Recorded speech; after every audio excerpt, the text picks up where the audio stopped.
अस्सलाम वालेकुम। आज हम बना रहे हैं घर पे तंदूर पे रोटियाँ। तो आपको सिखाते हैं कि घर पे तंदूर पे रोटियाँ कैसे बनाते हैं। ये हम सबसे पहले तंदूर गरम कर रहे हैं, लकड़ी हमने डाली हुई है और आग जल रही है। आप अगर हमारे चैनल पे नए हैं तो सब्सक्राइब कीजिएगा, वीडियो पसंद है तो लाइक कीजिएगा। ये हमने पेड़े बनाए हुए, तकरीबन 10 पेड़े और अच्छे खासी बड़े बड़े पेड़े। ये पटानों की रोटियाँ होती है इस तरह बड़े बड़े, तो हम घर पे बना रहे हैं। अगर आप हमारे चैनल पे नए हैं तो सब्सक्राइब कीजिएगा, वीडियो पसंद है तो लाइक कीजिएगा, शेयर कीजिएगा। बहुत मज़े का तरीक़ाकार है, आप ज़रूर ट्राई कीजिएगा। ये हमने एक रोटी लगाई है, ये आप देख सकते हैं रोटी बन गई एक, और हम बना रहे हैं साथ साथ। ये देख सकते हैं आप, ये बहुत अच्छी रोटी बना रहे हैं।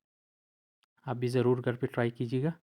अगर इस तरह का तंदूर है घर पे तो लाजमी ट्राई कीजिएगा। ये हमने काफ़ी सारी रोटियां लगाई हुई है अंदर, ये आप देख सकते हैं। ये आप देख सकते हैं हमने रोटी निकाली है, बहुत प्यारी रोटी बनी हुई है, अच्छी खासी बड़ी रोटी है। तो आप लाजमी ट्राई कीजिएगा।